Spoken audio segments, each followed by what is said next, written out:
Sir, अब आपने रख लिया। हाँ बताइए। अभी जैसे आपने बोला कि ओबीसी की जो कुछ सशक्त जातियां हैं वो हर चीज से संपन्न है, लेकिन सर आपको पता है कि दिल्ली यूनिवर्सिटी में कितने प्रोफेसर ओबीसी जाति के हैं, कितने स्टूडेंट ओबीसी जाति के पढ़ने आते हैं यहाँ पर?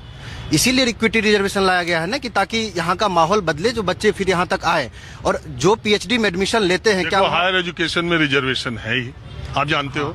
तो छात्रों के लिहाज से तो मुझे लगता है कि 50% से ज्यादा ही होते हैं, क्योंकि मैं देखता हूं बहुत सारे ओबीसी कैटेगरी के स्टूडेंट, चाहे मार्क्स के आधार पर ले लो, चाहे सीयूटी के आधार पर दे लो, वो जनरल कैटेगरी से ऊपर नंबर पाने वाले भी ओबीसी के आते हैं। तो लेकिन सर छात्रों की संख्या की दृष्टि के लिहाज से तो हो सकता है बराबर या ज्यादा। लेकिन प्रोफेसर कितने ओबीसी के हैं?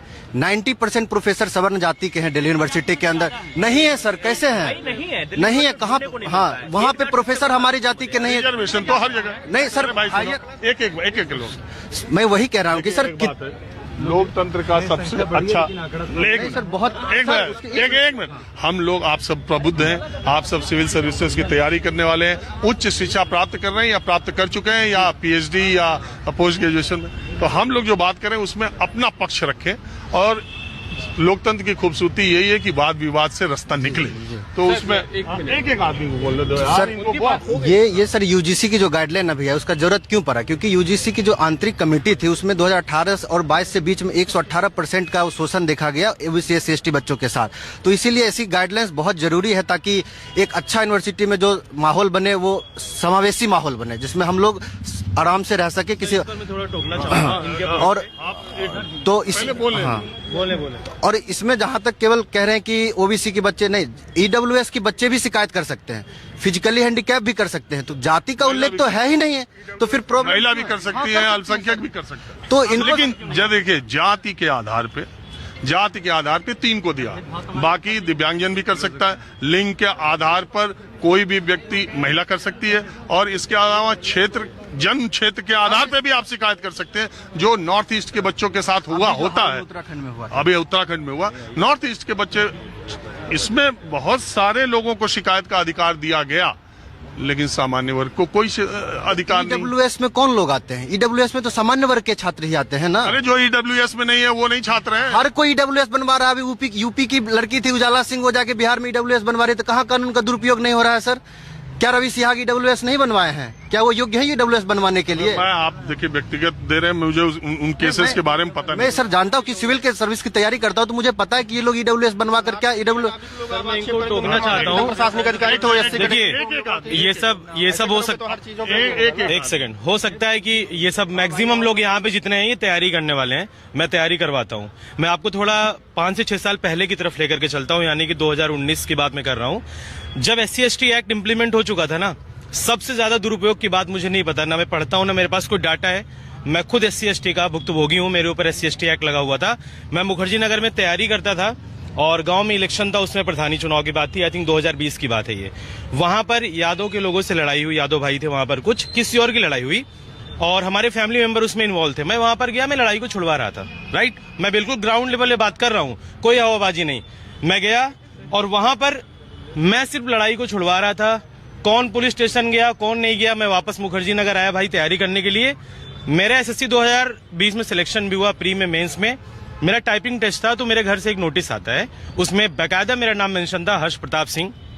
मेरे ऊपर FIR SC/ST एक्ट, मैं उसमें इन्वॉल्व ही नहीं था। अब बात आएगी SC/ST छोड़िए, दुरुपयोग की बात आप कर रहे हो ना, मैं तो इन्वॉल्व ही नहीं था उसमें, फिर भी SC/ST एक्ट लग गया। एक सेकंड, अब मैं आपको बता रहा हूँ, अभी सामने ग्राम पंचायत के इलेक्शन होने वाला है अप्रैल और मई में। अगर ये एग्जीक्यूट और इम्प्लीमेंट हो गया, अगर हम लोगों ने मिलकर के इसका विरोध नहीं किया, आपको ऐसे इतने मामले फेक दिखेंगे SC/ST और OBC एक्ट के। अब आपको लगेगा यार बहुत ज्यादा दुरुपयोग हो रहा है। प्लस ग्रेजुएशन लेवल पर बच्चा सर्टिफिकेट लेकर के पासिंग का, तो ये कह रहा हूँ ग्राम प्रधानी के इलेक्शन में जी, एक मिनट, ग्राम प्रधानी के इलेक्शन में उच्च शिक्षा प्राप्त कर रहे छात्रों को आप ऐसे कह रहे हैं कि जैसे ग्राम प्रधानी में सारे जो हायर एजुकेशन लेने वाले बच्चे हैं वो उसमें कई पार्टी और पार्ट है। जी बिल्कुल है। आप ये बताइए, सपोज करिए कि ग्रेजुएशन कोई कर रहा है, हायर एजुकेशन ले रहा है, बीएससी कर रहा है, एमएससी कर रहा है, कल को वो गांव जाता है अपने, हर आदमी आते जाते हैं गांव में। भाई अगर उसका एससी एसटी से विवाद होगा तो एससी एसटी एक्ट लगना है, कल को एक नया एक्ट बन करके चला रहा है ओबीसी एक्ट लग जाएगा, ऐसे तो उसका करियर ही पूरा है। भाई साहब ये तो हायर एजुकेशन इंस्टीट्यूट के भीतर भेदभाव की या आपके प्रधानी गांव में। ठीक है सर, हम उस पर भी बात कर रहे हैं। अब सर कह रहे हैं कि इंस्टीट्यूट के अंदर आप बीएससी करने जाते हैं, बीए करने जाते हैं, आप उम्मीद करेंगे कि 3 साल बाद आपके पास सर्टिफिकेट आया पासिंग का। सर यूनिवर्सिटी के अंदर भी जब भेदभाव होगा ना तो सर एफआईआर नहीं होगा। आप मुझे बताइए, वो सर्टिफिकेट के साथ साथ एक एफआईआर का सर्टिफिकेट भी लेकर के आएगा। इसीलिए बिल्कुल होगा, एफआईआर क्यों नहीं होगा भाई? डिस्क्रिमिनेशन होता है। मैं उसका विक्टिम हूं ना, इसलिए मैं इसको फेस कर पा रहा हूँ। मैं बिल्कुल ग्राउंड लेवल पे बात कर रहा हूँ। जिस बिल्कुल सर मेरे ऊपर खुद ही लगा था, भाई इसीलिए मैं बता रहा हूँ। अब तो ये नए नए कानून बन रहे हैं, मैं इसका कम्प्लीटली विरोध करता हूँ यूजीसी का सर। बाकी हमारे छोटे भाई हैं, इनसे आप बात कर लीजिए। नहीं सर, मैंने आपसे क्या कहा कि आपको जितना बोलना हो आपको मौका दूंगा, लेकिन किसी भी आदमी के सामने मैं माइक लगा रहा हूँ, आप कह रहे हैं मुझे बोलना। अरे आपको पूरा मौका दूंगा भाई। 45-50 मिनट का कार्यक्रम है, आप ही से बात करने अभी चालू किया है। आप कतई नहीं, आपका मन भर जाएगा बोलते बोलते। हाँ बोलिए, मेरी रोकने टोकने की आदत नहीं है। एक आदमी को पूरा वक्त दिया जाए, वो अपनी बात रखे।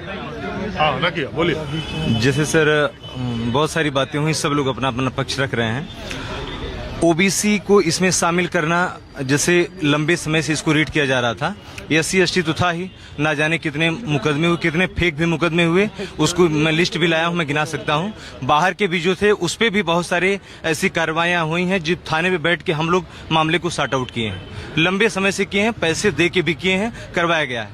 अभी जैसे इस तरीके का कानून जो है, तो यूनिवर्सिटी कैंपस के अंदर जो अभी कल्चर जो खाई पट रही है, उसके बीच में मुझे लगता है कि थोड़ा सा खाई फिर से गहरी होने जा रही है। अभी खाई काफी पट चुकी थी।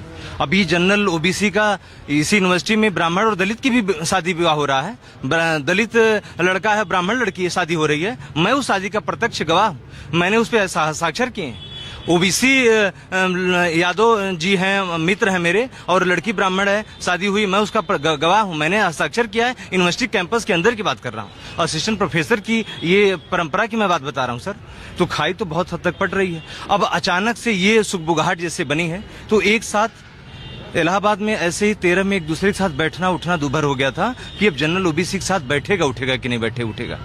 तो कोई चीज पॉलिटिकल प्रेरित हो, आप उस पर एक बार अच्छे से रीड कर लीजिए। चीजें अब सामान्य हो रही हैं सर, बहुत लंबा वक्त बीत आया आजादी के बाद।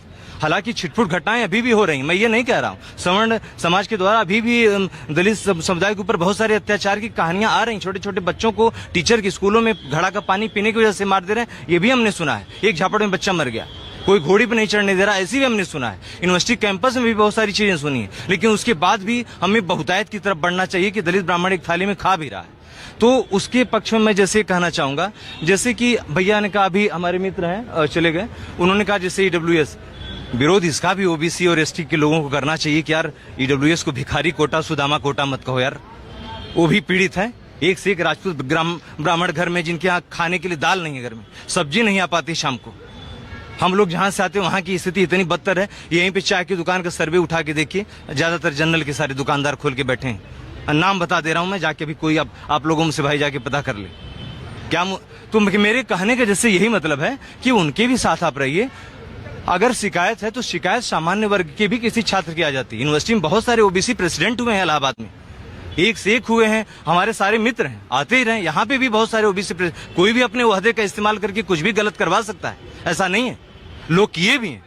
ओहदा बड़ा होता है तो आदमी क्या हुआ, तो वर्ग की बात होती है, आप ये जाति बंधन होता नहीं सर। मैं ये कह रहा हूँ कि 21वीं शताब्दी में जब हम पहुंच रहे हैं, सबका साथ सबका विकास का नारा दे रहे हैं, ऐसे में इस तरह की जाति आधारित चीजों को बहुत हाईलाइट करके समाज में समरसता बढ़ाने की जगह खाई बढ़ाने का ये टूल, ये कानून हो सकता है। बिल्कुल ये हो सकता है, पढ़ाई ये नहीं होना चाहिए सर। यूनिवर्सिटी परंपरा बहुत पवित्र परंपरा होती है, वहाँ लोग बहुत तेजी से आगे बढ़ रहे हैं, असिस्टेंट प्रोफेसर भी बन रहे हैं। लिस्ट अभी नई वाली जो आई है, जैसे उन्होंने कहा, जैसे 4% आंकड़ा बहुत पुराना था, अभी लोग बढ़ रहे हैं। हम लोगों के मित्र यहीं से पढ़ के असिस्टेंट प्रोफेसर यहीं बने, तमाम यादव जी लोग बने हैं, मौर्य जी लोग बने हैं, और कई अच्छे मित्र पटेल जी लोग बने हैं। डॉक्टर अजीत पटेल मेरे बहुत अच्छे मित्र हैं, अजय यादव, सब लोग असिस्टेंट प्रोफेसर प्रक्रिया में लोग सर आ रहे हैं, बन रहे हैं। तो खाई को सर कहीं न कहीं से सर मित्रता वो जो है ना वो घट रही थी, उसको फिर से बढ़ा के राजनीतिक रोटियां इस पे नहीं सेकना चाहिए, मेरा ये कहना है। क्योंकि संसद के गलियारे में सारे लोग एक ही साथ बैठते हैं, और दिखावे की राजनीति जो होती है वो पब्लिक डोमेन में, छात्र डोमेन में, यूनिवर्सिटी में इस तरह से आके हो जाती है। वोटिंग की व्यवस्था होगी, वोटिंग में सोचिए सर, आपका नाम क्या है? आनंद मिश्रा।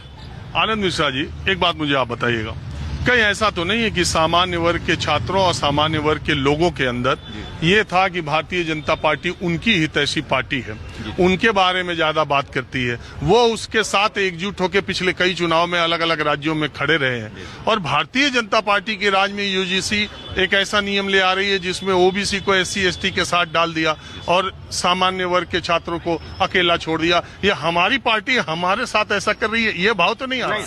सर नहीं सर, एक मिनट में बताना चाहूँ। नहीं सर, बात बीजेपी पार्टी या कोई भी पार्टियों का चरित्र कहीं न कहीं से आज 2026 में जो प्रासंगिक उभर आया है, कहीं न कहीं से जाति बेस्ड घुसी गया पूरी तरीके से। वो कार्डर वोट सेट कर लेते हैं, जैसे कि समाजवादी पार्टी मान चलेगी कि यादव कहीं नहीं जाएगा, ये सेट है। बीजेपी भी मान चलेगी कि 90% समर्ण कहीं नहीं जाएगा, चाहे मैं कुछ भी करूं वो कहां जाएगा।